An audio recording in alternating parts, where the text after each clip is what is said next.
Maintaining an elite friend group and getting noticed by the senior guys.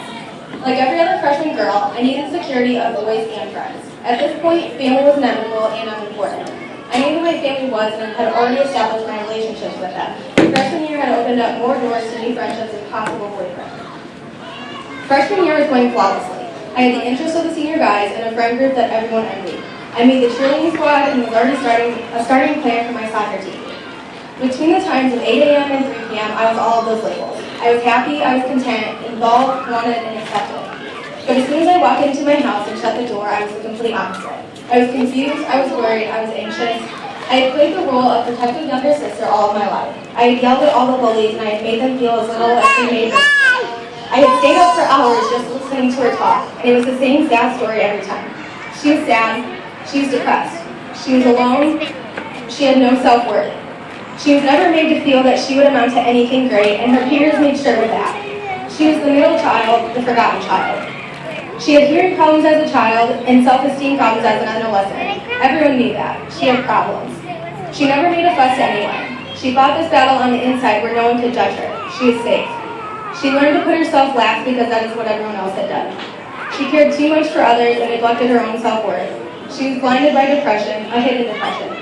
Too afraid to share, embarrassed and lonely, thinking she's the only one with these thoughts. Sirens were blaring in the background when I checked my voicemail after school. A student EMT came rushing up to me, grabbing me. He said 2 words, "It's Courtney." And I knew what had happened. I didn't need to hear any more. She had killed herself in a way where there was an escape. She didn't hang herself after stepping off a stool. She didn't overdose of pills or alcohol. She strangled herself by lying down in her closet. She could have let go at any time. She could have saved herself. After so many years of sadness and hopelessness, she made the conscious decision that it wasn't worth it anymore.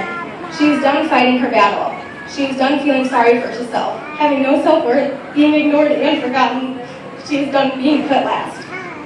My older sister, Courtney, committed suicide on April 22nd, 2009. 4 years ago, I lost my sister, my best friend, my shoulder to cry on, my advice counselor, and my go-to for everything.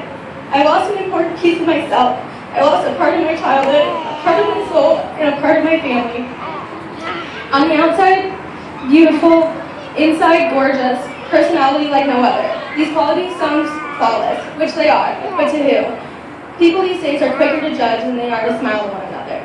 I would be lying if I said I wasn't crying like a baby writing this speech. I would be lying if I said it doesn't seem like just yesterday we were running around the house laughing like crazy people.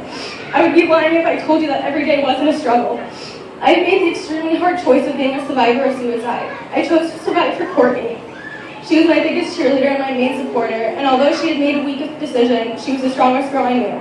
She couldn't see what was right in front of her all along. She was loved, she was cared for, and she mattered. She put up with the bullies for 16 years. 16 years she allowed herself to be victimized and abused. It's so easy to die and difficult to live. Courtney walks with us every day, stretches her cheeks out with a welcoming smile. Through tragedy, lessons are everywhere. Never will we forget my sister, her gracious ways, and the priceless golden heart of hers. This is what happens when you decide to belittle, fight, tease, hate, and maliciously attack others. Beautiful souls decide they need to check out, all because the bully needs to make themselves feel that much better. Guilty consciences never go away, so think about that. Take a minute, walk up to a complete stranger, put out your hand, an inviting smile, and say, "Hello, how are you?" See what happens. You never know when you can save a life. We live in her honor. How else would we? I needed for myself to be more than suicide. I needed to help others who were struggling. I needed to provide my small school with a sense of hope. I needed to be strong for my struggling family. And honestly, I didn't see any other option than surviving.